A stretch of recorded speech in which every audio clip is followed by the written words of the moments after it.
আসলে হত্যাকাণ্ড না, ছিলেন? আমি 200% sure that they were not BDS soldiers. এটা যদি সেখানে রিক্রুট করে, that is a different thing, সেটাই সেভাবে। কিন্তু সরাসরি এটাকে আমার কাছে, যেহেতু আমিও এক সময় গোয়েন্দা সংস্থায় কাজ করেছি এবং বিশেষ করে আরো কাউন্টার ইন্টেলিজেন্সে, সেখানে স্বরূপে কখনো গোয়েন্দারা এসে কাজ করে, এটা আমার কাছে একেবারে। কিন্তু আপনি আগে আমার দর্শকদের উদ্দেশ্যে এতটুকু স্পষ্ট করবেন যে সেই সময় আপনার সম্পৃক্ততা, আপনার অবস্থান, আপনার মানে পথ সেখানে কিভাবে পদায়ন কিভাবে ছিল? জি, হ্যাঁ, আমি অ্যাকচুয়ালি বিডিআর বিদ্রোহের সময় আমি ছিলাম বাংলাদেশ সেনাবাহিনীর অপারেশন পরিদপ্তরের পরিচালক। অর্থাৎ বাহিনীর ভিতরে অভিযান বা অপারেশন জাতীয় যে বিষয়টা, এটার পরিকল্পনা এবং এটার প্রয়োগ দুটোই কিন্তু অ্যাকচুয়ালি অপারেশন পরিচালকের দায়িত্ব। সেখানে অনেকজন অফিসার ছিলেন যারা আমি একসাথে কাজ করার সৌভাগ্য হয়েছিল তাদের সাথে। আমি ব্যক্তিগতভাবে তাদের চিনতাম, ব্যক্তিগত একটা সম্পর্ক, ইভেন কি পারিবারিক সম্পর্কের মতোই ছিল আমাদের। বিশেষ করে general Shakil, he was the brigade major, I was the G3 in the same brigade. আমরা অনেক দিন দীর্ঘ সময় একসাথে কাজ করেছি দুজন, এবং আমাদের সেই সম্পর্ক কখনো বিচ্ছিন্ন হয় নাই। যেদিন উনি যেদিন হত্যাকাণ্ডের শিকারে পরিণত হয়েছেন, তার আগের দিন বিকালেও আমরা অনেকক্ষণ টেলিফোনে অনেক কথাবার্তা বলেছি। 9:30 দিকে আমরা জানতে পারি যে এরকম, আমরা তো আসলে তখন জানতে পারিনি। হঠাৎ দেখলাম যে সেনাপ্রধানের যে সামরিক সচিব, উনি এসে সেনাপ্রধানকে কিছু একটা কানে কানে বললেন। এরপরে উনি ওখান থেকে উঠে চলে গেলেন। জেনারেল শাকিল কথা বলতে চাচ্ছিলেন, এটাই হলো আসল ব্যাপার। তো উনি উঠে চলে গেলেন এবং সাথে সাথে উনি সিজিএস কে বললেন যে আসতে। তো সিজিএস যখন, জেনারেল সিনাই জামালি, উনি যখন উঠে যাচ্ছিলেন তখন উনি আমাকেও ইশারা করলেন এবং যেতে যেতে আমরা রাস্তায় মানে মিটিং রুম থেকে সেনাপ্রধানের অফিস পর্যন্ত যেতে খুব সম্ভবত 2 থেকে 2.5 মিনিট লাগে। এর মধ্যেই কিন্তু আমার কাছে ফোন আসা শুরু করেছে যে এরকম বিডিআর সদর দপ্তরে কোনো একটা ঝামেলা হচ্ছে এবং তারা এটাকে তারাও ঠিক বুঝতে পারছে না, এক ধরনের বিদ্রোহ বা সৈনিকরা বিশৃঙ্খলা, এবং এই ধরনের মেসেজটা। আমার যে প্রতিপক্ষ বিডিআরে, উনি ছিলেন শহীদ কর্নেল আনিসুজ্জামান। উনি ছিলেন বিডিআর এর অপারেশন পরিচালক, অপারেশন এবং পরিচালক প্রশিক্ষণ, ওনারা দুটো মিলে একটা দায়িত্ব পালন করেন। উনি আমাকে ফোন করে বললেন যে এরকম আমাদের এখানে সৈনিকরা গন্ডগোল করছে এবং আমরা সবাই নিরস্ত্র, কিন্তু কিছু আর্মড সোলজার এসে তারা ইনডিসিপ্লিন অ্যাকশন করছে এবং আমার মনে হয় যদি এরকম বড় কিছু হয়ে যায় তাহলে কিন্তু তোমাদের হেল্প লাগবে। সুতরাং তাড়াতাড়ি তুমি আমাদেরকে সাহায্য করার জন্য, আমাদেরকে এখান থেকে উদ্ধারের জন্য ব্যবস্থা করো। জেনারেল শাকিল নিশ্চয়ই ওনাকে বলেছেন উই আর ইন ডেঞ্জার। উনি মাননীয় প্রধানমন্ত্রীকে সেই কথা বলতে পারবেন না যেটা উনার সেনাপ্রধানকে বলতে পারবেন। সেনাপ্রধানের সাথে উনার, আমি যতটুকু জানি, তারা 111-এর সময় অত্যন্ত একেবারে কাছে থেকে একসাথেই একটা এন্টিটি হিসেবে তারা কাজ করেছেন, সেই সম্পর্ক। এবং আরো একটা জিনিস এখানে আছে, ডিফেন্স সার্ভিসেস কমান্ড স্টাফ কলেজে জেনারেল শাকিলও আপনি ইনস্ট্রাকশন ছিলেন, ডিএস ছিলেন, এবং সেখানে জেনারেল মঈন কিন্তু এসআই ছিলেন, সিনিয়র ইনস্ট্রাক্টর ছিলেন। একই তাদের সম্পর্ক কিন্তু একদিনের না, তাদের অনেক দিনের দীর্ঘ সম্পর্ক আছে। সেই সম্পর্কের বলে জেনারেল শাকিলের সাথে উনি time to time he could contact, এবং অবস্থা বুঝে উনি সিদ্ধান্ত নিতে পারতেন। কিন্তু জেনারেল শাকিল যখন সেনাপ্রধানকে এটা বলার পরপরই উনি, সেনাপ্রধান কি করলেন, উনি সাথে সাথেই এই 46 পদাতিক ব্রিগেডের যে কমান্ডার, ব্রিগেডের হাকিম, তাকে উনি ফোন করলেন। ওনারা ফোনে দুজনে সেল ফোনে কথা বলছেন। আমি শুনছি সেনাপ্রধান কি উত্তর দিচ্ছে, এবং আমি আর 45 ব্রিগেডের যে কমান্ডার উনি কি বলছেন এটা কিন্তু আমি বুঝতে পারছি না, কিন্তু সেনাপ্রধানের কথা আমি শুনতে পাচ্ছি। সেনাপ্রধান যেটা বলছেন যে তুমি বিডিআর পিলখানায় হয়তো কিছু সৈনিক গন্ডগোল করছে, তুমি গিয়ে দেখো সেখানে কি হচ্ছে। এই ছিল তার মানে কথা। কিন্তু আমরা যখন ফোন আমাদের কাছে আসা শুরু করেছে বিভিন্ন লেভেল থেকে, আমাদের সহকর্মী যারা আছে সেখানে তারা ফোন করেছে, ডাইরেক্টর অপারেশন ফোন করেছে এবং আরো 2-1 জন ফোন করছে, তখন আমরা বুঝতে পারছি যে এটা অ্যাকচুয়ালি এটা খুব একটা সাধারণ বিষয় না, এটার মধ্যে অন্য কিছু আছে। খুব মনোযোগ দিয়ে জেনারেল শাকিলের সাথে কনভারসেশন বিটুইন দা তৎকালীন অনারেবল প্রাইম মিনিস্টার এবং জেনারেল শাকিলের মধ্যে যে কথোপকথন হচ্ছে, সেটা খুব মনোযোগ দিয়ে শুনেছি। উনি বলছিলেন যে আপনার সরকারকে অপদস্থ করার জন্য বা ব্যতিব্রস্ত করার জন্য, একটা বিপদগ্রস্ত করার জন্য এরা চেষ্টা করে যাচ্ছে, মরিয়া হয়ে যাচ্ছে। তারা যেসব দাবি দাওয়া করছে বিডিআর এর সৈনিকরা, সেখানে একবারও উচ্চারিত হয় নাই অন্য কোনো দেশের সৈন্য এখানে ইনভলভ হয়েছে বা জড়িত হয়েছে, বিদেশি কোনো শক্তি এসছে। এটা কারো কাছ থেকে আমার শোনার কোনো কিন্তু অবকাশ হয় নাই। বা জেনারেল শাকিলও সেই মুহূর্তে হয়তো উনি অন গ্রাউন্ডে ছিলেন, ঘেরাও অবস্থায় ছিলেন, উনি বলছিলেন আমাদের ঘেরাও করে রেখেছে, আমরা সাহস হারাই নাই। এক্স্যাক্টলি এই কথাটা বলছিলেন, হারাই নাই। সেখানে তৎকালীন প্রধানমন্ত্রী আশ্বস্ত করছিলেন যে এখানে আমরা র্যাব যাচ্ছে, সেনাবাহিনী যাচ্ছে, আমি হেলিকপ্টার পাঠানোর জন্য চেষ্টা করে দেখছি এটা কিভাবে কি করা যায়। তো তারপরে জেনারেল শাকিল বলছে একটু তাড়াতাড়ি এটা করার জন্য, এবং ওনারা কেউ সাহস হারান নাই, ওনারা তখন ঐক্যবদ্ধ সেখানে আছেন। বা জেনারেল ওয়াকারও পরবর্তীতে কখনো, যেহেতু অন গ্রাউন্ড তারা ছিলেন ওখানে, বা অন্যান্য যারা ছিলেন, যারা র্যাবের অনেকেই অনেক বক্তব্য দিয়েছেন জনসমক্ষে যে কি হয়েছে, সেনাবাহিনী সেখানে হস্তক্ষেপ করতে পারে নাই। র্যাবের তৎকালীন যে কমান্ডিং অফিসার ছিলেন তারও একটা বক্তব্য শোনার সুযোগ আমার হয়েছে, যে সেখানে বলেছেন যে আমরা গেইটে আছি, আমরা এই গেইটে আমাদের অনুমোদন, প্রবেশ করার যে অনুমোদন, সেটা আমরা পাচ্ছি না, সময় জ্ঞাপন করা হয়েছে। এবং সেটার জন্য অনেকেই সেনাপ্রধানকে দায়ী করেছেন, যে সেনাপ্রধান সেখানে যদি তৎকালীন যমুনাতে ছিলেন, তারা সবাই বৈঠক করছিলেন, সেখানে সেনাপ্রধান ছিলেন, তৎকালীন অ্যাডজুটেন্ট জেনারেল ছিলেন, বা অন্যান্য যারা ছিলেন, পুলিশের আইজি সবাই ছিলেন, তারা সেখানে সময় জ্ঞাপন করেছেন। এটা একটা অভিযোগ ছিল, বা একটা যেটা হচ্ছে সময় জ্ঞাপন হয়েছে বলে এই কথাটা উঠে আসছে। সেখানে তারা অপারেশন পরিচালনা করতে পারে নাই। পরবর্তীতে হয়তো সেটা সেই ধরনের, যেটা এখানে হয়তো অনেক ধরনের ভুলভ্রান্তি হয়তো মিলিটারি সামরিক দিক থেকে হয়তো থাকতে পারে সেখানে। জেনারেল শাকিল যখন তৎকালীন প্রধানমন্ত্রীর সাথে কথা বলছিলেন যে আপনার সরকারকে অপদস্থ করার জন্য, সেই মুহূর্তে তো তার কাছে ইনফরমেশনও থাকবার কথা না, যেটি আসলে সরকারকে অপদস্থ করার জন্য হচ্ছে, রয়ের এজেন্টরা আসছে নাকি, মানে রয়ের কিলিং গ্রুপ আসছে নাকি? কারণ যদি থাকতো এই তথ্য, তাহলে তো তিনি আগেই কিছু প্রতিরোধমূলক ব্যবস্থা নিতেন, তাই নয় কি? কারণ সেখানে যিনি গোয়েন্দা তৎকালীন বিডিআরের যে, বা বর্তমানে বিজিবির যিনি গোয়েন্দা দেখতেন, বিষয় আসে দেখছেন, ওনার কাছে উনি একটা লিফলেট পেয়েছিলেন, এবং সেটা আমরাও শুনেছি, লিফলেট বিতরণ করেছে তৎকালীন বিডিআর এর সৈনিকরা। তারা তাদের বিভিন্ন দাবি দাওয়া নিয়ে একটা লিফলেট তারা ছেড়েছে। ওই লিফলেটটা নিয়ে উনি যতটুকু জানি জেনারেল শাকিলের কাছে গিয়েছিলেন এটা নিয়ে। এটা পরবর্তীতে শোনা কথা। আর ওনার কথা ছিল যে যারা প্রফেশনাল ওরা কম্প্রোমাইজ করবে না, কারণ সে তার জীবনের অনেক দূর যাওয়া তো লক্ষ্যমাত্রা, সে কোনো ধরনের ডেভিয়েশনে যাবে না, কোনো ধরনের কম্প্রোমাইজ করবে না অন্যায়ের সাথে, দুর্নীতির সাথে। সুতরাং এদের এনে এখানে সমাবেশটা ঘটিয়েছিল, এবং তারা যেটা করেছিলেন, তারা তাদের সেক্টর কমান্ডাররাই বিশেষ করে সেক্টরগুলোতে একেবারে কড়াকড়িভাবে তারা দুর্নীতির বিরুদ্ধে তারা একটা অবস্থান নিয়েছিলেন। এবং সেটাকে আমি যতটুকু জানি, বিডিআর এর যারা একটু উপরে ডিডি তারা বলে ডিডি এবং এডিএ, তারা ডেপুটি ডাইরেক্টর এবং অ্যাসিস্ট্যান্ট ডেপুটি ডাইরেক্টর, এদের গ্রুপটা এরা অনেক সিনিয়র, এরা তখন এটার বিরুদ্ধে তারা অবস্থান নেয়, যে তারা যদি এই দুর্নীতির মধ্যে, তারাও কিন্তু অনেক সম্পদ আহরণ করেছিলেন সেই সময়ে। এগুলো কিন্তু এটা সত্য, ধ্রুব সত্য। সাথে সাথে আমি আর অপেক্ষা না করে, এবং এই যে একটা অসামরিক কথাবার্তা, যে দেখো ওখানে কি হচ্ছে, এই শব্দটা আমার খুব একটা পছন্দ হয় না, কারণ আমরা সেনাবাহিনীতে এই ধরনের আদেশ দিতে অভ্যস্ত না। আমাদের আদেশ আমরা খুব স্পষ্টভাবে দেই। সাধারণত কাউকে যদি কোনো দায়িত্ব দিতে হয়, তাহলে প্রথমে তার কাজটা কি, পরিস্থিতিটা বর্ণনা করে তার কাজ কি হবে, যেটাকে আমরা টাস্ক বলি বা মিশন বলি, এবং সেই সাথে কাদেরকে নিয়ে তিনি এই মিশনটা অ্যাকমপ্লিশ করবেন, এটা আমরা তাহলে তাদেরকে এই বলি। দেখো সেখানে কি হচ্ছে, এটার মানে কি? মানে এটা বলে কি হলো? এটা অ্যাকচুয়ালি আমার কাছে এটা ইট ওয়াজ কমপ্লিটলি এ মেস। মানে এই ভাষাটাই ঠিক হয় নাই আর কি, এবং এইটারই কিন্তু সুযোগ নিয়েছে সবাই। জিজ্ঞাসা করে নিই, আপনি যেহেতু হ্যাঁ, বলছিলেন মনিটরিং করবে, যে যথেষ্ট মানে গতিতে কাজ করছে কিনা, যাচ্ছে কিনা, যথেষ্ট ছিল জি। কি আসলে? যথেষ্ট গতিতে যাচ্ছিল? হ্যাঁ, আমি বলবো যে ওই মুহূর্তে আমরা যে পরিস্থিতি আমরা শুনছিলাম, ওই মুহূর্তে ইট ওয়াজ গুড এনাফ। কারণ আমাদের কাছে যে সমস্ত অস্ত্র ছিল, একটা ইনফেন্ট্রি ব্যাটালিয়নের যে হেভি অস্ত্র যেগুলি বলে, সেই অস্ত্রগুলি কিন্তু যথেষ্ট, ওগুলি কিন্তু বিডিআর এর কাছে নাই, ওই ধরনের অস্ত্র নাই।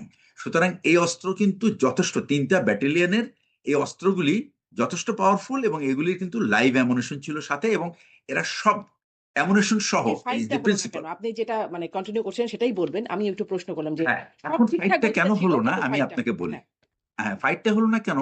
কারণ এখানে আরেকটা মানে আরেকটা অথরিটি বা কর্তৃপক্ষ পুরো ব্যাপারটাকে আমাদের নলেজের বাইরেই ওভারটেক করে ফেলেছে। হঠাৎ করে আমার স্টাফ একজন বলল যে, স্যার এই বিডিআর তো স্যার এমপিরা দেখি ফ্ল্যাগ নিয়ে তারা তো গেটের দিকে গেটের কাছে চলে গেছে।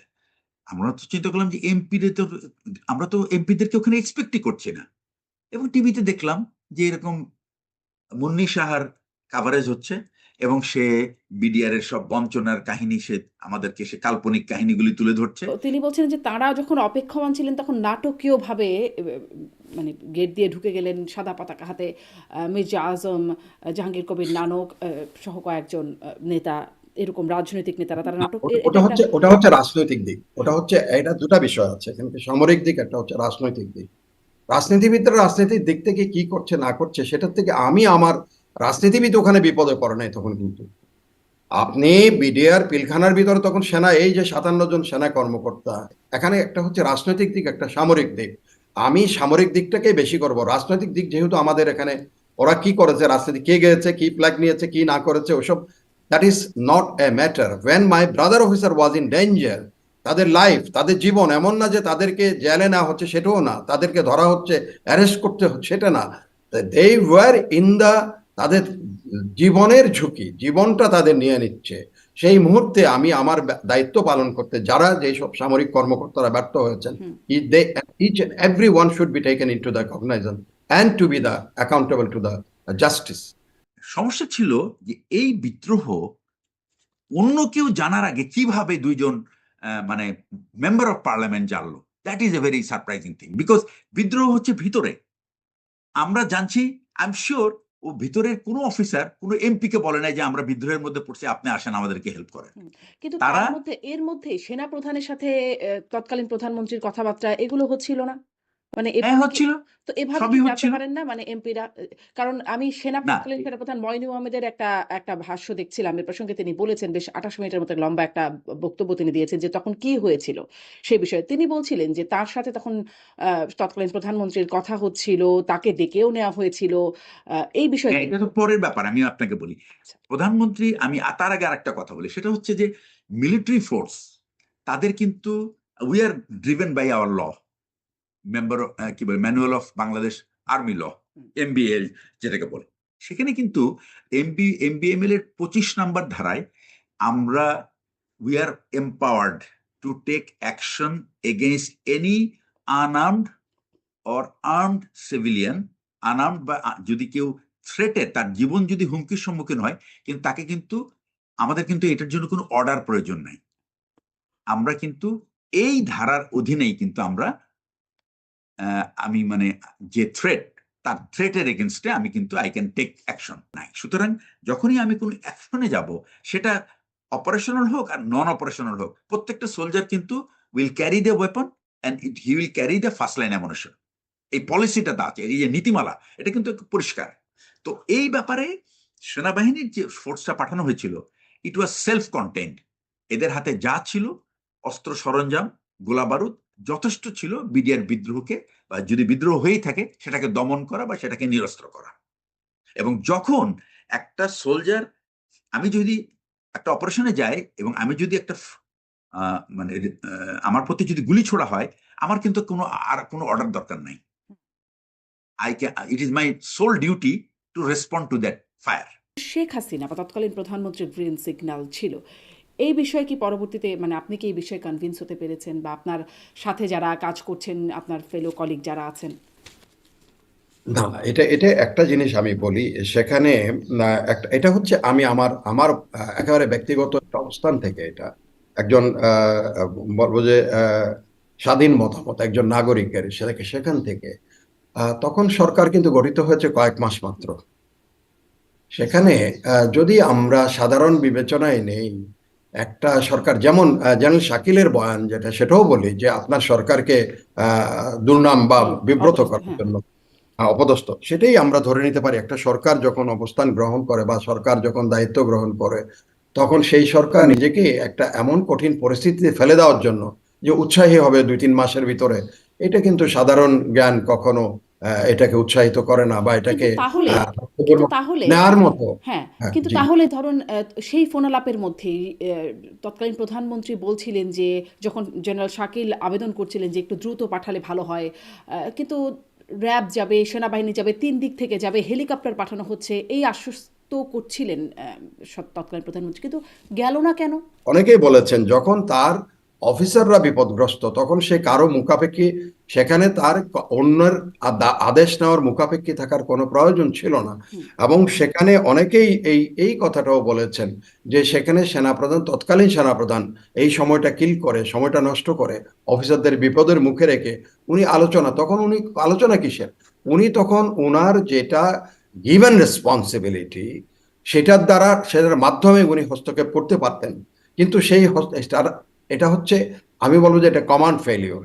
যে আদেশ ছাড়াই তো স্বয়ংক্রিয়ভাবেই বা সেনাবাহিনীর সিদ্ধান্তেই সেই 46 পদাতিক হ্যাঁ, চলে গেছে। গেল। কিন্তু হ্যাঁ। সেনাবাহিনী যাওয়ার পর থেকেই সেনাবাহিনীকে এক ধরনের, যারা ফিল্ডে ছিল, যাদেরকে অপারেশনের জন্য পাঠানো হয়েছিল, তারা এক ধরনের, তাদেরকে ডিসকারেজ করা হচ্ছিল। That is very doubtful. এটা কেন করা হচ্ছিল এবং এইটার দায়িত্ব ছিল, এই যারা ডিসকারেজ করা হচ্ছিল, এটা যদি সেনাবাহিনী প্রধান জেনে থাকে তাহলে ডিসকারেজ এটা কে তার দায়িত্ব করছিলেন? ছিল। ওই যে এমপিরা গিয়ে বলছে না আপনারা যাবেন না, আগে আমরা যাচ্ছি, কথা বলছি। আচ্ছা, আচ্ছা, হ্যাঁ। তো এখন মনে করেন যে মির্জা আজম আর হচ্ছে যে ওই জাহাঙ্গীর কবির নানক, তাদেরকে তো সবাই চেনে যে ওনারা মেম্বার অফ পার্লামেন্ট, আর আওয়ামী লীগ সরকার মাত্র আসছে ক্ষমতায়, এবং তারা মানে কোনো কিছু জানার আগেই, আমরা কোনো কিছু জানার আগে সেনাবাহিনী প্রধান তো পরে গেছে, মির্জা আজম সাহেব তো প্রথমেই, আমাদের সেনাবাহিনীও পৌঁছেছে, মির্জা আজম সাহেবও পৌঁছে গেছে। এটাই খুব সারপ্রাইজিং। প্রধানমন্ত্রীকে কে জানাবে? প্রধানমন্ত্রীকে তো জানাবে প্রধানমন্ত্রীর স্টাফরা। হ্যাঁ, আমি ধরে নিলাম যে জেনারেল শাকিল জানিয়েছে। তো জেনারেল শাকিল জানাইলে প্রধানমন্ত্রীর কাজ তো মির্জা আজমকে পাঠায় নেগোশিয়েট করে না। তো মির্জা আজম তো আর অস্ত্র ক্যারি করছে না, আর সে কি নেগোশিয়েট করবে? সে তো একটা সিভিলিয়ান মানুষ। সে কি একটা অস্ত্রের মোকাবেলা করতে পারবে? মির্জা আজমকে যদি মেরে দিত ওইখানে দুইটা সৈনিক, তাহলে কি হতো? হুম। ওনারা কি কনফিডেন্সে গেল যে তাদেরকে মারবে না? না, শুধু এখানে সেনাপ্রধান না, ধরেন একজন রাজনীতি, প্রধানমন্ত্রীর সাথে যখন আমি কথা একটু শেষ হচ্ছিল। করি, আমি একটু শেষ করি। একজন রাজনীতিবিদ গুরুত্ব বুঝবেন না, মিলিটারি অপারেশন কি করে করতে হবে, তাহলে উনি মিলিটারি কমান্ডার হয়ে যেতেন, তাহলে উনি সেনাপ্রধান হয়ে যেতেন। এখানে রাজনীতির দোষারোপের থেকে আমি বেশি করে জোর দিব যে আমাদের যেখানে সেনাবাহিনী, সামরিক বাহিনী প্রস্তুত, 46 ব্রিগেড মুভ করেছে, সেখানে র্যাব গেটে গিয়ে দাঁড়িয়ে আছে, সেখানে এটার হচ্ছে আমরা যেটা বলি সেনাবাহিনী দেশের ডেটারেন্ট এফেক্ট, আপনি নিবারণমূলক। সেখানে তার যদি, হ্যাঁ, ক্যাজুয়ালিটির ভয় অনেকে করতে পারতো, অতিরিক্ত ক্যাজুয়ালিটি হয়ে যেতে পারে, যেহেতু এটা ঘনবসতি সম্পন্ন এলাকা। আবার দুটা পক্ষের মধ্যে, আমাদের একই দেশের একটা অক্সিলারি ফোর্স, একটা মেইন ফোর্স, তার মধ্যে যদি কোনো ধরনের একটা সংঘাত শুরু হয়, এটা ব্যাপ্তি লাভ করতে পারতো, এটা দেশের প্রত্যন্ত অঞ্চলগুলিতে ছড়িয়ে পড়তে পারতো। প্রত্যেকটা সেনাবাহিনীর সামরিক গ্যারিসন সেখানে তার বিডিআর এর সেক্টরগুলির উপর আক্রমণ পরিচালনা করতে পারতো, শুরু হয়ে যেতে পারতো। এবং এটা এক ধরনের, হয়তো আজকে গৃহযুদ্ধ এড়ানো গেছে, সেটা কিন্তু আমরা হয়তো গৃহযুদ্ধ হয়নি বলে এখন মনে হচ্ছে যে এখন তো কেন গৃহযুদ্ধ ছড়ানো হয় নাই, এরকম কথা আমরা বলতে পারি না। হয়তো সেটা থেকে আমরা পরিত্রাণ পেয়েছি, বাট এটার একটা সম্ভাবনা রাজনৈতিক দৃষ্টিভঙ্গি হয়তো সেসব দৃষ্টিকোণকে মানে বিবেচনা আপনার কি করবে। মনে হয় যে বাট গৃহযুদ্ধ এড়াতেই মানে রাজনৈতিক নেতাদেরকে পাঠানো, সেনা আমা- আমার কর্মকর্তাদেরকে? আম- আমি আমি আমি আমি সেটা সেটা বলছি, রাজনৈতিক বিবেচনা হয়তো গৃহযুদ্ধ বা অতিরিক্ত জনসংখ্যা, ঢাকা শহরের যে ঘনত্ব, যে ঘনবসতি, সেটাকে বিবেচনায় তারা নিতে পারে, হয়তো তারা নিতে পারেন, এটা তারা বলবেন তাদের বক্তব্যের মধ্যে, তারা কি কি না, কিন্তু জিনিসগুলো তারা সেনাবাহিনী তো নিয়েছে। সেরকমই ট্রেন্ড না যে মানে সিভিলিয়ানদের ক্যাজুয়ালিটি না করে কিভাবে না, না, ব্যবস্থাপনা না, না, করতে না, হবে। না, আমি আপনাকে বলি, এখানে সেই ট্রেন না, এখানে যদি কোলাটারাল ড্যামেজ বলে একটা জিনিস আছে, কোলাটারাল ড্যামেজ। আপনি কোনো কিছুর মধ্যে নাই, আপনি ঘুমাচ্ছেন, আপনার বাড়ি ঘর ওখানে আছে, চারিদিকে এই ধানমন্ডি এলাকায় মানুষ, চারিদিকে ওই পারে ওই পারে, ওদিকে নিউ মার্কেট থেকে শুরু করে এদিকে উত্তর দক্ষিণ। আপনি যখন এই গুলিটা once you fire, you can get it back, আপনি যখন এটা দিয়ে, আর এটা কোনো ক্ষুদ্রাস্ত্র দিয়ে কাজ না, এখন যখন তাদেরও যত প্রতিপক্ষেরও যখন আপনার এই যে আর বলতেছি যেখানে মেশিন গান আছে, তার ওখানে মর্টার আছে, সে যখন আপনি তার উপর আক্রমণ পরিচালনা করবেন, সে তখন তাকে মরিয়া হয়ে তাকে তার পক্ষটাতে, তাকে তার অবস্থানটাকে সে সংহত করার জন্য সে চেষ্টা করবে হয়তো, অথবা তারা পালিয়েও যেতে পারতো হয়তো। তারা রিগ্রেস যখন ট্যাঙ্ক ট্যাঙ্ক দেখলে বা উপর থেকে হেলিকপ্টার গানশিপ গুলো দেখলে বা এ ধরনের একটা থেকে জিনিস থেকে তারা হয়তো পালিয়ে যেতে পারতো, এটা হতে পারত। অথবা ওর স্টোর যেটা হতো সেটা হচ্ছে পারস্পরিক মুখোমুখি হয়ে দুই পক্ষের মধ্যে একটা যুদ্ধ শুরু হতে পারত। ক্যাজুয়ালিটি হয়তো তখন এখন অনেক বেশি হতে পারত, শয়ে শয়ে হতে পারত। সাধারণ মানুষরা তার শিকারে পরিণত হতো, কারণ সাধারণ মানুষদের আপনি ওয়ার্নিং দেন নাই যে আপনারা সরে যান, আমরা যুদ্ধ শুরু করছি, আপনারা সরে যান, আমরা গোলাগুলি শুরু করব। ওই অঞ্চলের কিন্তু কোনো মানুষকে তখন কিন্তু সরানো হয় নাই।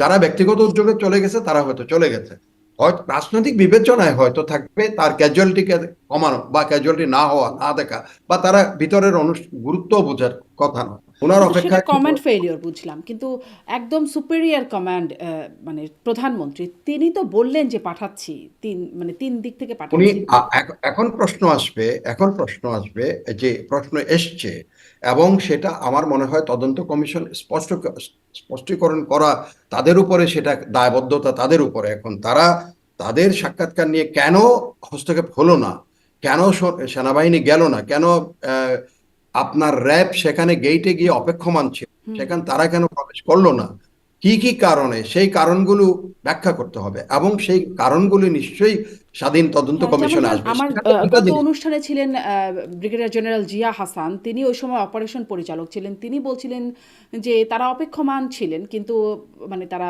তাদেরকে যাওয়ার সেই কমান্ড তাদেরকে সেখানে দেওয়া। সেখানে আমি জানি না উনি তো ডাইরেক্টর মিলিটারি অপারেশন ছিলেন, ওনারও একটা বড়সড় দায়িত্ব পড়ে যে তার অপারেশনাল এশালন গুলোকে কিভাবে সেখানে, এবং তার আদেশ নেওয়া তার প্রধান থেকে, ওনার সরাসরি তখন চিফ অফ জেনারেল স্টাফ, এবং তার উপরে হলো সেনাবাহিনী প্রধান, তাদের থেকে অবিলম্বে আদেশ গ্রহণ করা। আদেশ গ্রহণ করার জন্য ওনার কি কি তৎপরতা ছিল সেটা হয়তো নিশ্চয়ই উনি ব্যাখ্যা করেছেন কিনা আমি জানি না। উনি যদি তৎপর থাকতেন যে আদেশ গ্রহণ, because he was on ground, he was the man who was suppose to issue the operational order, যেটাকে ও বলে অপারেশনাল অর্ডার, যেটা সেটা প্রেরণ করার জন্য, এবং সৈন্যদের সাথে সাথে কোন দিক থেকে কি করবে এগুলোর জন্য উনি কিন্তু চিফ অফ জেনারেল স্টাফ থেকে, এবং চিফ অফ জেনারেল স্টাফ যিনি ছিলেন জেনারেল সিনা ইবনে জামালি, ওনার মাধ্যমে উনি সেনা প্রধান থেকে কি কি দায়িত্ব তখন করণীয় জানতে চেয়েছেন কিনা, সেই সব বক্তব্যগুলি আমি আশা করি যে, যেহেতু আমরা এটা পড়ার এখনো সময় হয়নি, কিন্তু সেখানে ওনাদের এই বক্তব্যটা, ওনাদের এই ন্যারেটিভটা আসা উচিত। আমি সিজিএস থেকে চেয়েছিলাম, সিজিএস আমাকে এই বলেছে, বা সিজিএস বলবেন যে আমি সেনাপ্রধানকে বলেছিলাম এই কাজ করার জন্য, যে আদেশ চেয়েছি, কিন্তু সে আদেশ আমরা পাইনি। তখন জেনারেল মঈনকে বলতে হবে কেন তুমি আদেশ দিতে ব্যর্থ হয়েছে। যেখানে কোনো মানুষই যাওয়ার সাহস পাচ্ছে না, সেখানে মির্জা আজম সাহেব এবং এবং জাহাঙ্গীর কবির সাহেব, নানক, ওনাদেরকে কি কনফিডেন্সে তারা, যে বিডিআর এর কয়জন সৈনিক তাকে চেনার কথা। আমরা তো ধরেন পলিটিক্সের খোঁজ রাখি, সে চাকরি থাকতেও রাখি, সবাই রাখে, কিন্তু সৈনিকরা তো আর এত নলেজেবল হওয়ার কথা না।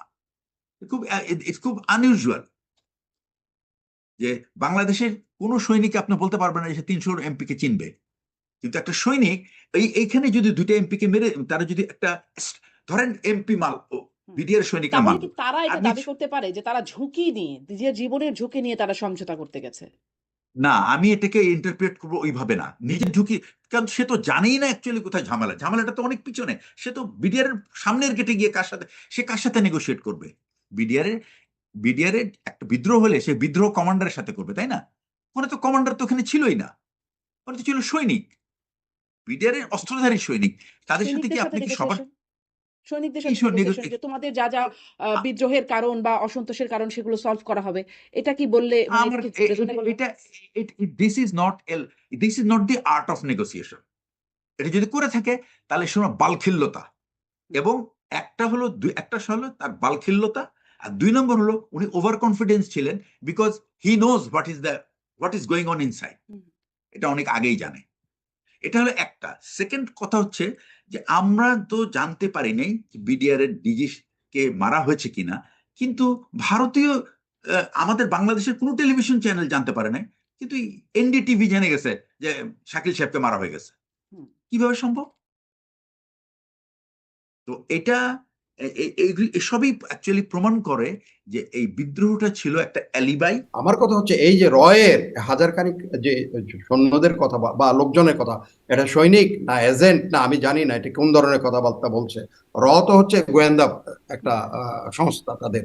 তো আমাদের যেমন ডিজিএফআই গোয়েন্দা সংস্থার লোকজন, যদি এটা হয়তো তারা প্রকাশ্যে কোনো গোয়েন্দা সংস্থা কাজ করে এটাও আমি জানি না। গোয়েন্দা সংস্থাগুলি কাজ করবে সেটা হচ্ছে একেবারে নীরবে নীরবে, আপনি বুঝবেন না। আমি যে রয়ের লোক আপনি বুঝতেই পারবেন না। আমার এখানে যে সৈনিক যে রয়ের লোক হয় নাই, এটা যদি সেখানে রিক্রুট করে, that is a different thing, সেটাই সেভাবে। কিন্তু সরাসরি এটাকে আমার কাছে, যেহেতু আমিও এক সময় গোয়েন্দা সংস্থায় কাজ করেছি এবং বিশেষ করে আরো কাউন্টার ইন্টেলিজেন্সে, সেখানে স্বরূপে কখনো গোয়েন্দারা এসে কাজ করে, এটা আমার কাছে একেবারে একটা মানে কল্পনার বাইরে। স্বরূপে কখনো গোয়েন্দারা কাজ করে না, সে আসবে অন্য রূপে। আপনার ভিতরে আপনার লোকে রিক্রুটেড হবে, আপনার লোকে সেই কাণ্ডটা করবে। যদি এই কথা বলা হতো যে বিডিআর এর এত লোককে রিক্রুট করেছে, তারা এই কাণ্ডটা করেছে, সেটা কিন্তু যৌক্তিক হতো। কিন্তু যদি বলা হয় যে একেবারে 900 লটবহর নিয়ে এখানে হত্যাকাণ্ডে করার জন্য, পরিচালনা করার জন্য আসছে, এটা আমার কাছে হাস্যকর এবং অবাস্তব মনে হয়। আচ্ছা, তাহলে যদিও এই তদন্ত কমিশনের প্রতিবেদনে আসছে, তারপরে আপনার কাছ থেকে একটু জানতে চাই যে ভারতীয় গণমাধ্যম এটি জানালো। এই তদন্ত কমিশনের বলা হচ্ছে, প্রতিবেদনে বলা হচ্ছে ৯২১ জনের মতো ভারতীয় আ আ ব্যক্তি, তারা আসলে ভারতীয় নাগরিক, তারা এসে ঢুকেছিল বা তারা ছিল বাংলাদেশে এই সময়। বা ভারত কি চেয়েছিল? সেই ৯২১ জনকে কিভাবে ঢোকানো হয়েছিল? আ মানে এবং ভিতরে স অস্ত্র-শস্ত্র সেগুলো কিভাবে গিয়েছিল? একটু যদি খুব সংক্ষেপে আমাদেরকে বলেন। আচ্ছা, একটা জিনিস হচ্ছে যে বাংলাদেশে ওই সময় বিডিআর সপ্তাহ চলছিল এবং বাংলাদেশের বিডিআর সপ্তাহতে সপ্তাহ উপলক্ষে ভারত থেকে তারা কিছু উপঢৌকন এনেছিল। এই উপঢৌকন নিয়ে যারা আসছে, ধরা হয় যে বা ধারণা করা হচ্ছে তারাই ছিল এই উপঢৌকনের নামে আসছে ঠিকই, হয়তো অস্ত্রপাতি অন্যভাবে তারা পেয়েছে। নট দ্যাট এই ৯২১ জনকেই যে অস্ত্র থাকতে হবে তা কিন্তু না। বিকজ আপনি বিডিআর এর ভিতরে যেহেতু একটা কথা হচ্ছে যে ওখানে কিন্তু বিডিআর যারা বিদ্রোহ করেছে তাদের কিন্তু একটা একটা গ্রুপ ছিল, তারা মুখে গামছা টামছা বেঁধেছিল। প্রশ্ন হচ্ছে সে তার এই ডিমান্ডটা যদি লেজিটিমেট হয় তাহলে সে গামছা বাঁধবে কেন? গামছা বাঁধার কথা না তো। যেন তার মানে পরবর্তীতে তাকে শনাক্ত করে ব্যবস্থা না নেওয়া হয় তার বিরুদ্ধে। না ব্যবস্থা প্রথম কথা হচ্ছে তাহলে তার মানে কি শুরুতেই কি উদ্দেশ্যই ছিল কিল করা? ব্যাপারটা বুঝতে পেরেছেন তো? আমাদের সৈনিকদের তো তারা তো রাগ করে বা তারা তাদের অভিযোগ জানায়, এটার জন্য তারা মুখ ঢাকে না। তাহলে কি আপনি যেটা মনে করেন যে তারা বিডিআর সদস্য ছিলেন না, যারা আসলে হত্যাকাণ্ডে না, ছিলেন? আমি 200% sure that they were not BDS soldiers. অন্য মেরে ফেলা। আপনি যদি 900 যদি তার এজেন্ট প্রবেশ করে আপনার অনুষ্ঠানের বা ইয়েদের জেনারেল জিয়ার ভাষ্য অনুযায়ী যদি ঢুকে থাকে, তো 900 লোক যখন গুলি করা শুরু হয় ওখানে 2000 বিডিআর সবসময় সৈন্য মানে একবার শুয়ে দেওয়া তো কিছু না। 5 জন লোকের কাছে যদি অটোমেটিক ওয়েপন থেকে 5 জনেই এনা 500 করে হত্যাকাণ্ড শিকারে পরিণত করার জন্য। দে আর সো ট্রেন। ও এমন ট্রেন লোক আসবে এখানে, কি লাল্লু পাঞ্জুকে তো পাঠায় নাই এখানে কোনো, কিন্তু এখন শার্প শুটারদের পাঠিয়ে যদি পাঠায়, যদি এই কথা যদি এটা এস্টাবলিশ হয়, তো সেখানে কিন্তু এই XYZ কতগুলিকে পাঠিয়ে দিবে এখানে। দেবে তারা মাস্ক ম্যান, তারা হবে শুটার, শার্প শুটার, তারা হবে পয়েন্টসম্যান, তারা প্রত্যেকটা 1 শত্রুতে একজনকে কাট করবে বা আরো বেশি করে তারা স্প্রেড করতে পারে। আর সেখানে আপনি এত গোলাগুলির কথা, কই গ্রেনেড তো সার্ভ হয় নাই, তাহলে তো গ্রেনেড বা অন্যান্য আরো বিস্ফোরক দিয়ে তারা উড়িয়ে দিতে পারতো পুরো এলাকাটাতে বিস্ফোরক। এত মানুষ যদি আসে তাহলে সেখান থেকে বিস্ফোরক, চারিদিকে বিস্ফোরক টিস্ফোরক একেবারেই সেট করে এটা সমস্ত একসাথে উড়িয়ে দেওয়া যেত। এটা তো করা যেত, সেগুলো হয় নাই। BDR এর আমি 95% soldiers were not involved in anything. যদি থেকে থাকে ওই 5%, এবং আমরা পরে খোঁজ পেয়েছি এই 5% এর ভিতরে অনেকে যাদেরকে চাকরিচ্যুত করা হয়েছিল তারা এসে তাদের পুরনো ইউনিফর্ম পরে এসে এদের সাথে যোগ দিয়েছিল। তাহলে কারা হত্যাকারী? তাহলে আপনার বিশ্লেষণে কারা ছিল? আমার বিশ্লেষণে ওই যে একটা হলো যে ডিসস্যাটিসফাইড মাইন্ড যারা ছিল ওটা তো সোলজার, 5% বিডিআর। আর সেকেন্ড হচ্ছে আপনার তো 57 জন অফিসারকে কিল করার জন্য তো ইউ ডোন্ট নিড মানে 5000 soldier, you only need few hundred or you maybe only dozen is good enough. কারণ অফিসাররা তো আনআর্মড, তাহলে ওই নট প্রশ্নটা ইভেন রয়ে গেল, কিন্তু ওই 1%। প্রশ্নটা রয়ে গেল, হত্যাকারী তাহলে কারা? বিডিআর এর ওই 5% আরো কেউ, আচ্ছা, নাকি এখানে শুধু আমি বলি 5%? আপনাকে, আমাদের এর আগে 2001 সাল থেকে এই 2006 সালের মধ্যে দুইবার বর্ডারে আমাদের একটা ভারতের সাথে একটা যুদ্ধ পরিস্থিতি সৃষ্টি হয়েছিল বর্ডার ফোর্সের মধ্যে, দুই বর্ডার ফোর্সের মধ্যে। এবং এটা মেইনলি সাধারণত এই ধরনের ছোটখাটো ঝামেলা প্রায়ই হয়ে থাকে। এই ধরেন কাঁটাতারের বেড়ার পাশে এসে তারা নতুন বেড়া তৈরি করছে, হুম, অথবা এর মধ্যে একটা ছিল আপনার সিলেটে আর একটা ছিল রৌমারীতে। তো এই দুইটা জায়গায় আহ, স্বাধীনতা যুদ্ধে 71-এ একটা আহ, নদীর ভিতরে একটা ক্যাম্প করা হয়েছিল। সেই নদী ভেঙে ওই ক্যাম্পটা আপনার ভারতের অংশে চলে যায়। তো অ্যাকচুয়ালি কিন্তু এটা বাংলাদেশের অংশ, কিন্তু ভারত ওইটা দখল করেছিল বহুদিন। পরে যখন এই যে জেনারেল জাহাঙ্গীর সাহেব যখন স্বরাষ্ট্র উপদেষ্টা যখন ডিজি ছিলেন, তখন উনি এটার আহ, যখন সার্ভে করে দেখে যে যে জায়গাটা ভারতীয়রা দখল করে আছে ওইটা কিন্তু আসলে বাংলাদেশের অংশ। তো যেহেতু ওটা ওনারা ওরা বাউন্ডারি দিয়ে রাখছিল শুধু, কিন্তু ফিজিক্যালি দখল করে নাই। তো একদিন বাংলাদেশের মানে বিডিআর গিয়ে ওই তাদের যে জায়গাটা, সেই জায়গাটায় তারা একটা ক্যাম্প করেছে। করার পরে এই যে তো তারা খুব ক্ষুব্ধ যে তাদের জায়গা এটা নিয়েছে। তো এটার একটা প্রতিশোধ নেওয়ার জন্য ওইখানে আহ, কিছু তারা সোলজার, ব্রাহ্মণবাড়িয়া এলাকায় তারা সোলজার বাংলাদেশের ভিতর ঢুকে যায়। ঢুকে যাওয়ার পরে ওখানে বোধহয় গোলাগুলি হয়েছে, হওয়ার পরে কিছু অফিসার বা তাদের সৈনিক মারা গেছে। এটা হলো একটা। এবং যেটা হয়তো নিউজ মিডিয়াতে কোথাও আসে নাই, কিন্তু পরে এটা প্যাচ আপ হয়েছে, এবং এ ভুলটা করেছিল ভারতীয় বাহিনী। তারা মানে বাংলাদেশের সীমানার ভিতরে ঢুকে গিয়েছিল।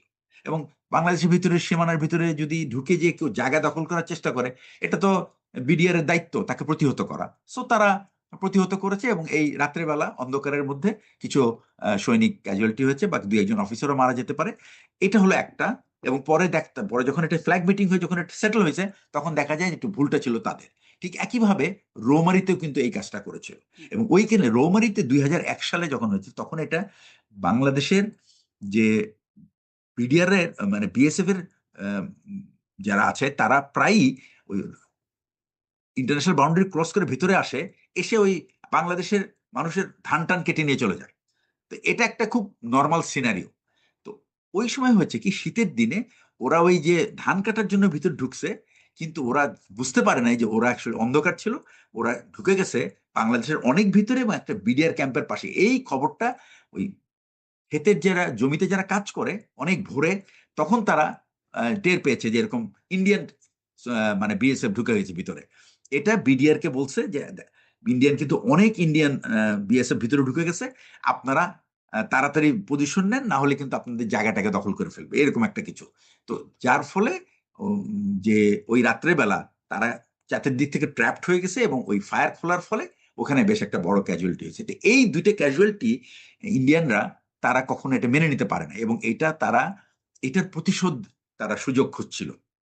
এবং এই 2008 সালে বা 2009 সালে 25 ফেব্রুয়ারি ছিল সেই সুযোগ। কারণ এই ঘটনাগুলি 2001-এর পরে হচ্ছে খালেদা জিয়ার গভর্নমেন্ট আসছে, এবং বিডিআর কিন্তু কখনোই এই 5 বছর বাংলাদেশের মানে বিএসএফ কখনোই বাংলাদেশ বিডিআর এর সাথে কোনোদিন মানে পেরে ওঠে নাই। কারণ বিডিআর কে তখন বিডিআর এর প্রতি তার বিডিআররা একটা নীতি গ্রহণ করেছিল যে আমাদের এদিকে যদি কোনো সময় ফায়ার করা হয়, আমরা কিন্তু তাদেরকে ফায়ার করব।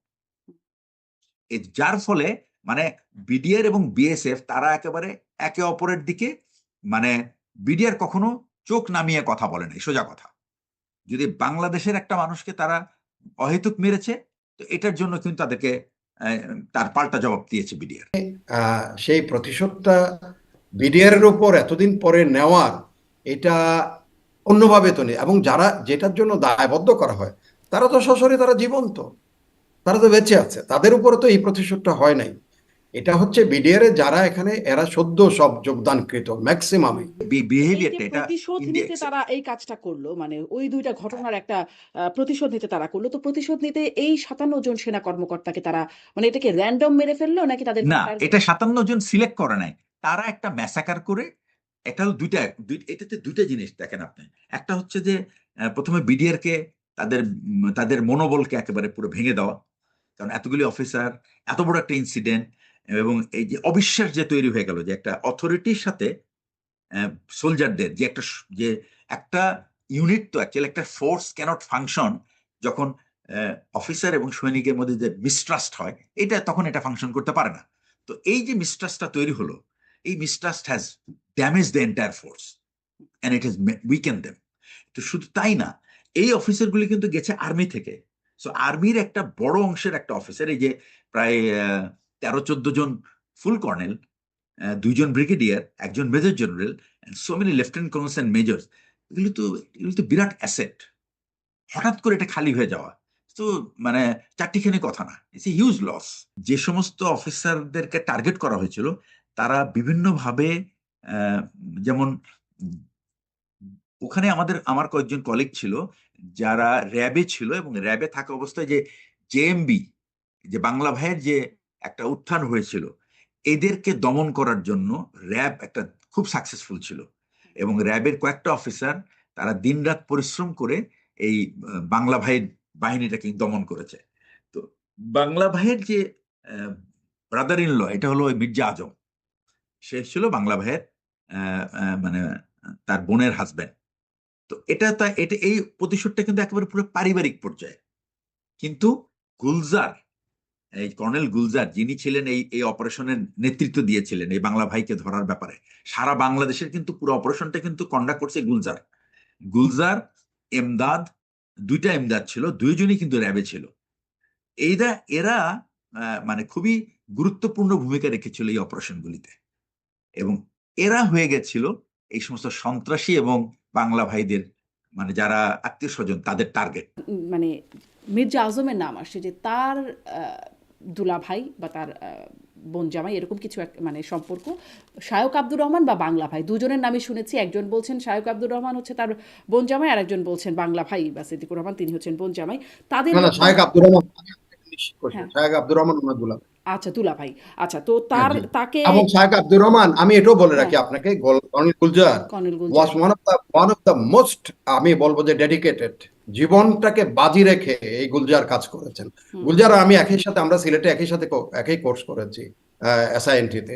গুলজারের মধ্যে যে সততা, তার দৃঢ়তা, কি কোনো প্রতিশোধ, মানে এইটার একটা প্রতিশোধ হিসেবে তাদেরকে টার্গেট করা হয়েছে, গুলজার, কর্নেল গুলজার সাকলাইন, তাদেরকে। সেই গুলজারকে এখন আপনি বলছেন যে মির্জা আজমের বোনের দুলাভাই হচ্ছে শায়েখ আব্দুর রহমান। শায়েখ আব্দুর রহমানকে নিউট্রালাইজ করার প্রতিশোধ গুলজারের উপর নেওয়া হয়েছে, এই কথাটা যদি, তাইলে তো ওখানে আরো 57 জন অনেক অফিসার ছিল, আর বহু অফিসার ছিল।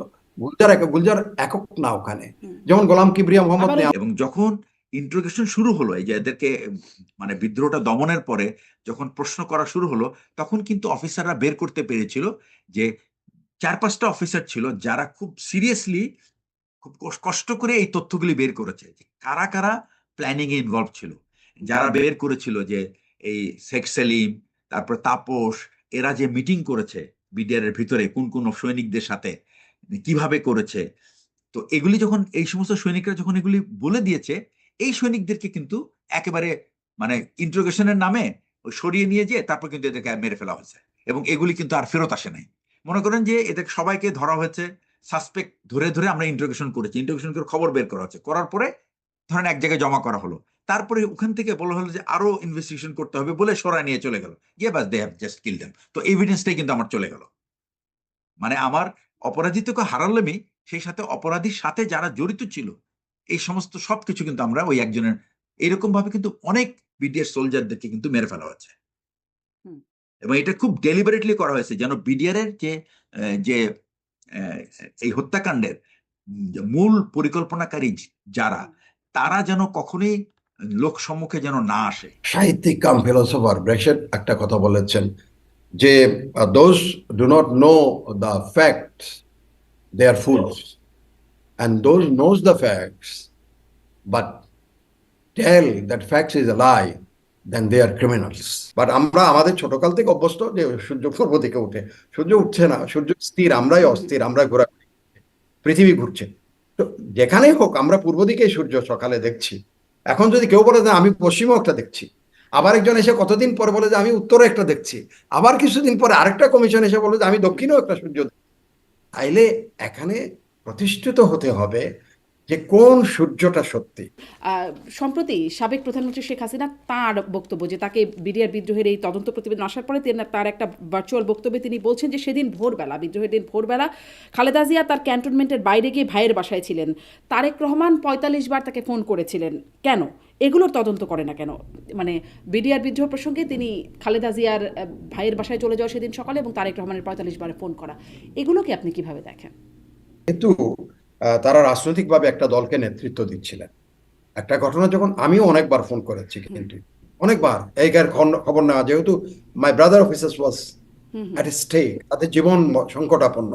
আমি একে ফোন করছি, ওকে ফোন করছি, একে ফোন করছি। কেউ যদি আমার ফোনও তদন্ত করে তাহলে 100টা ফোন করবে, 100 জনকে আমি ফোন করছি কমসে কম, এবং কয়েকজনকে বারবার ফোন করছি, কি হচ্ছে, কি হচ্ছে, কি হয়েছে, কি হয়েছে, ভিতরে কোনো খবর পাইছো কিনা। এবং এক স্টেজে আমি জানি, ডেসপারেটলি জানি, শাকিলের ফোনের নাম্বারে কতবার যে ফোন করেছে আপনি চিন্তা করতে পারবেন না। ইট ওয়াজ রিমেইন এনগেজ। সাবসিকুয়েন্টলি তো বুঝে গেছে যে এটা কি হয়েছে। সুতরাং ফোন বেশি করা, এবং এটাও কিন্তু ধরেন একটা জীবন যখন সংকটাপন্ন হচ্ছে, কে কাকে মারতে যাচ্ছে এটা ঠিক নেই, হয়তো নিরাপদ একটা অবস্থান পরিবর্তন করা এটাও অস্বাভাবিক কারণ হয়। বলে যে you cannot paint a lily, ইংরেজিতে একটা কথা আছে, you cannot paint a lily. আপনি একটা পদ্মকে কখনো আপনি রং করতে পারবেন না, এটা পদ্মই থাকবে। সুতরাং ওই দৃষ্টিভঙ্গি থেকে আমাদের চলা উচিত, আমাদের পদক্ষেপ নেওয়া উচিত। তবে এটা ঠিক, সত্য যদি গোপন থাকে সেটা আনার্থ হওয়া উচিত, এবং সত্য যদি আবার কে যদি লিলিকে মেজর ইমদাদুল ইসলাম সেখানেই যে সত্যের আবার অনেকগুলো ভার্সন আমরা শুনতে পাই, যে ভার্সনটা বলছেন সেটাকে সত্য বলেই দাবি করেন। এই জন্যই নানান বিশ্লেষণ আমরা যেন গোয়েবেলসীয় সত্যের দিকে না আগাই। অনেক ধন্যবাদ। প্রত্যাশা।